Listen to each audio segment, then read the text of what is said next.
Hello, it's me miss পূর্ণিমা। চলে এসেছি আবার একটা মিনি ব্লগ। তো আজকে ছিল আমাদের বগুড়া কলেজে এক্সাম। তো আমরা তো মাঝে চলে এসেছি, বাট এসে দেখি অতটাও ভিড় নেই। তো হবে আর কি, আমাদের তাড়াই হবে, আগেই চলে এসেছি। তো আমরা ট্রেনে উঠে পড়েছি, ট্রেনে ভালোই হচ্ছিল, বাট আমরা জায়গা পেয়ে গেছি। তো পরীক্ষা দেওয়ার জন্য ক্লাসেও চলে এসেছি। তো দেখলাম অনেকেই এসছে, আমরাই লাস্ট ছিলাম। তো আজকে কি হবে কে জানে এক্সাম, বাট দেখা যাক কি হয়। তো চলো, তো আমাদের পরীক্ষা দেওয়া কমপ্লিট।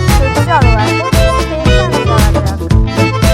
তো দেখো আমরা স্টেশনে এসে কি করছি। তো এই ভিডিও বানানোর চক্করে সাথে ঢাকায় গেলাম, হাস্যকর।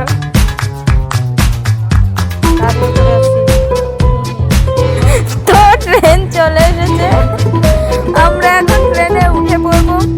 তো দেখতেই পাচ্ছ আমরা ট্রেনে উঠে পড়েছি, জায়গাও পেয়ে গেছি।